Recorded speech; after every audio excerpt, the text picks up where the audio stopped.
And welcome to my YouTube channel.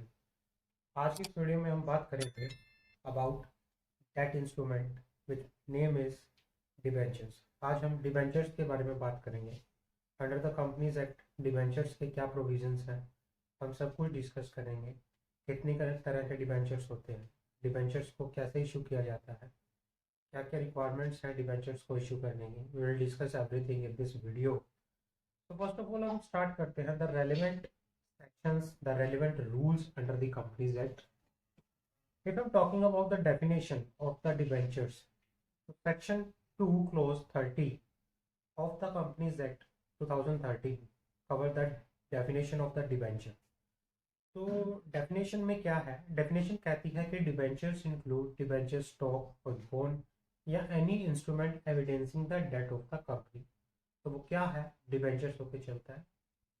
But उसमें वो include नहीं होता कि जो भी इंस्ट्रूमेंट सेंट्रल गवर्नमेंट ने with the consultation of RBI क्या किया है, प्रिस्क्राइब किया है या आरबीआई के चैप्टर 3 में कवर्ड है, तो वो कवर नहीं होगा डिबेंचर्स की डेफिनेशन में। बाकी क्या है, बॉन्ड, डिबेंचर स्टॉक या फिर कोई भी अपना इंस्ट्रूमेंट एविडेंसिंग डेट है, वो डिबेंचर्स की डेफिनेशन में आके चलेगा as per section 2 clause 30 of the companies act 2013। ये बात हो गई डिबेंचर्स की डेफिनेशन के बाद हम बात करते हैं टाइप्स ऑफ द डिबेंचर्स। देखो डिबेंचर्स की काफ़ी क्लासेस होती हैं। Depends upon their convertibility, depends upon their redemption, depends upon their security या डिपेंड्स अपॉन देयर रजिस्ट्रेशन। यहाँ पे अलग अलग टाइप्स ऑफ क्लासेस हैं ऑफ डिबेंचर, जिनको अलग अलग टाइप्स में क्लासिफाइड किया गया है। जैसे मैं बात करूँ कन्वर्जन की, फुली कन्वर्टिबल डिबेंचर होते हैं, ऑप्शनली कन्वर्टिबल डिबेंचर होते हैं, नॉन कन्वर्टिबल डिबेंचर होते हैं, पार्शियल कन्वर्टिबल डिबेंचर होते हैं, पर चलते हैं। अगर मैं बात करूं on the basis of security, secure debenture होते हैं, अनसिक्योर डिबेंचर होते हैं। रिडम्पशन के बेसिस पे बात करें तो रिडीमेबल डिबेंचर्स होते हैं, इरिडीमेबल डिबेंचर्स होते हैं। अगर रजिस्ट्रेशन के बेसिस पे बात करें तो रजिस्टर्ड डिबेंचर होते हैं या बियरर डिबेंचर्स भी जिनको क्या कहते चलते हैं, वो क्या पर चलते हैं। तो ये अलग अलग टाइप्स ऑफ क्लासेस होती हैं डिबेंचर्स की कि भाई आप किस उसमें आप इसको इशू करना चाहते हैं, किस क्लास में आप डिबेंचर्स इशू करना चाहते हैं। There are different different kinds of class of the debenture, depend upon their feature, depend upon their ability. And अगर हम बात करें कंपनीज एक्ट में वो कौन से सेक्शंस हैं जो रेगुलेट करके चलते हैं डिबेंचर्स को, तो section 71 of the Companies Act read with Rule 18 of the Company Share Capital and Debentures Rule 2014 जो है वो डिबेंचर्स के प्रोविजंस को रेगुलेट करके यहाँ पर चलते हैं। तो सेक्शन 71 की मैं बात करूँ, सेक्शन 71 ये कह के चलता है, वो कहता है कि अगर कोई भी कंपनी डिबेंचर्स इशू करना चाहती है with an option to convert into share either fully या पार्शली, तो वो क्या करेगी, वो स्पेशल रेजोल्यूशन पास करेगी। अगर वो करना चाहती है with an option to conversion, तो वो स्पेशल रेजोल्यूशन पास करके क्या कर सकती है, डिबेंचर्स इशू कर सकती है। तो ये बात हो गई इसकी।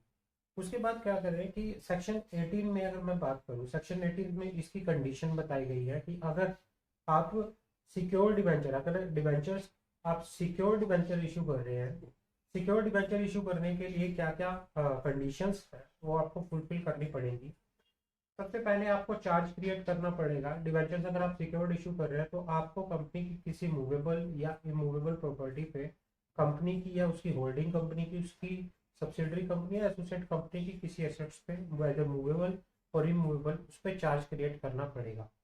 दूसरा है कि भाई क्या है, आपको ऑफर लेटर या फिर इनविटेशन या प्रोस्पेक्टस इशू से करने से पहले डिबेंचर ट्रस्टी की अपॉइंटमेंट करनी पड़ेगी। और जैसे ही आप डिबेंचर इशू करेंगे उसके 60 दिन के अंदर अंदर आपको ट्रस्ट डीड प्रॉपरली क्या करनी पड़ेगी, एग्जीक्यूट करनी यहाँ पे पड़ेगी।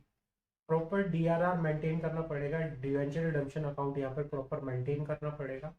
तो इस तरह से क्या है, प्रॉपरली आपको ये कंडीशंस जो है प्रॉपरली फॉलो करनी पड़ेगी अगर आप डिबेंचर जो है सिक्योर डिबेंचर्स आप इशू कर रहे हैं। तो ये बात हो गई डिबेंचर को सिक्योर करने की कि भाई अगर आप सिक्योर डिबेंचर इशू कर रहे हैं तो क्या क्या कंडीशंस रह के यहाँ पर चलेगी। तो सबसे पहले क्या होगा कि जैसे हमने बात की कि पहले आपको स्पेशल रेजोल्यूशन पास करना पड़ेगा। स्पेशल रेजोल्यूशन पास करने के बाद आप इनविटेशन देने से पहले, प्रोस्पेक्टस इशू करने से पहले, ऑफर लेटर देने से पहले आप क्या करोगे, डिबेंचर ट्रस्टी की अपॉइंटमेंट करेंगे यहाँ पे। डिबेंचर ट्रस्टी मतलब क्या है कि डिबेंचर ट्रस्टी की प्रॉपरली सेक्शन 8 रूल 18 में टर्म्स एंड कंडीशन बताई गई है कि कौन कौन डिबेंचर ट्रस्टी अपॉइंट हो सकते हैं। तो डिबेंचर ट्रस्टी का कंपनी के साथ कोई रिलेशन नहीं होना चाहिए, वो कंपनी का कोई प्रमोटर नहीं होना चाहिए, कंपनी का कोई रिलेटिव नहीं होना चाहिए, उसकी कंपनी के साथ किसी भी तरह से कोई पेक्यूनियरी रिलेशनशिप नहीं होनी चाहिए जो कि 2% ऑफ द टर्नओवर या फिर टोटल इनकम या 50 lakh rupees, sorry, which ever is lower इनमें से जो भी है।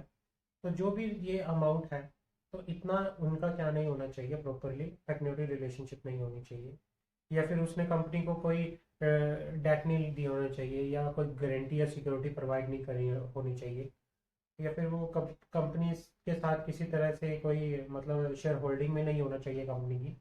तो ये डिबेंचर ट्रस्टी की इस तरह से क्या है, प्रॉपरली क्या बता रखी है टर्म्स एंड कंडीशन प्रॉपरली कि भाई ये पर्सन है, अगर आप डिबेंचर ट्रस्टी अपॉइंट करने जा रहे हो तो एज पर रूल 18 ये टर्म्स एंड कंडीशंस हैं जो डिबेंचर ट्रस्टी की रहेगी।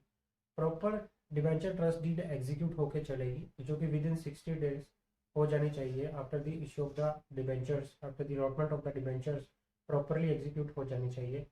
और जो भी सिक्योरिटी जो है, जो भी सिक्योरिटी जो क्रिएट हुई है, और जो भी सिक्योरिटी आप क्रिएट करना चाहते हो on the in case of the secure debentures, in case in on the movable या immovable property of the company, its holding company, subsidiary company, वो क्या है ट्रस्टी डिबेंचर ट्रस्टी के फेवर में क्या होगी, एग्जीक्यूट होके यहाँ पर चलेगी। तो ये इस तरह से बात करता है।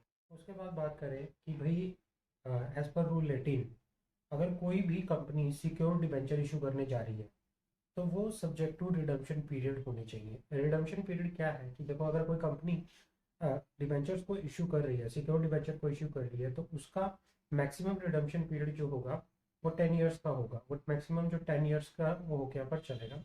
या फिर कोई भी कंपनी जो इंफ्रास्ट्रक्चर प्रोजेक्ट को इंफ्रास्ट्रक्चर प्रोजेक्ट्स को सेटअप करने के बिजनेस में है, उसके लिए मैक्सिमम रिडम्पशन पीरियड जो होगा वो 30 ईयर्स का होकर यहाँ पर चलेगा। तो उसके बाद ये क्या होंगे, रिडम्पशन हो जाएगा इनका। उसके बाद बात करते हैं डिबेंचर रिडम्पशन रिजर्व की। एज पर सेक्शन 71 सबसेक्शन 4 क्या कहता है कि भाई आप प्रॉपर कोई भी कंपनी डिबेंचर इशू कर रही है तो उसका वो एक डिबेंचर रिडम्पशन रिजर्व क्या है क्रिएट करके यहाँ पर चलेगी, जो कि out of the profit of the company available for dividend में से किया जाएगा। और कंपनी उस पैसे को यूटिलाइज नहीं करेगी except for the redemption of the dividend उस केस में। उसके बाद क्या है, टर्म्स एंड कंडीशन इसकी रूल सेटिंग में प्रॉपरली बताई गई है कि आप क्या करोगे कि कंपनी जो भी अपना डिबेंचर रिडम्पशन रिजर्व क्रिएट किया है उसका एक सम इन्वेस्टमेंट कर देगी जितने भी debenture during the year mature हो रहे हैं और ड्यूरिंग द ईयर जिनका ईयर एंड 31 मार्च है, तो प्रॉपरली एक प्रिस्क्राइब्ड सम, एक सब्जेक्ट टू दी कंडीशन जो रूल 18 में है उसके अकॉर्डिंगली क्या करेगी, उसमें डिपॉजिट करके यहाँ पर चलेगी। तो वो प्रॉपरली बताता है। कंपनी जो है जितना भी डिबेंचर्स प्रॉपरली इशू किया है उनका एक रजिस्टर प्रॉपरली मेंटेन करके यहाँ पर चलेगी। एक प्रॉपरली रजिस्टर मेंटेन होगा और उसमें पीरियोडिक बेसिस पे प्रॉपरली एंट्री रजिस्टर में होगी। तो इस तरह से डिबेंचर जो है काम कर प्रोविजंस रेगुलेट होते हैं कि भाई आपको ये टर्म्स एंड कंडीशन फॉलो करनी है कि जो भी कंपनी डिबेंचर्स को इशू करने जा रही है तो सबसे पहले वो उसका नेचर स्पेसिफाई करेगी, किस तरह के डिबेंचर्स हैं, उनके बेसिस पे वो प्रॉपर उसको क्लासीफाई करेगी। क्लासीफाई करने के बाद वो properly provisions as per the provisions of section 71 को फॉलो करेगी, as per the provisions of rule 18 of the share capital and debentures rule 2014 को फॉलो करेगी। तो उसके बाद ये properly the provisions of the companies act अंदर for the issue of debentures. तो ये थे। होप्स आपको ये वीडियो अच्छी लगी है। अगर अच्छी लगी तो please subscribe my YouTube channel and press the like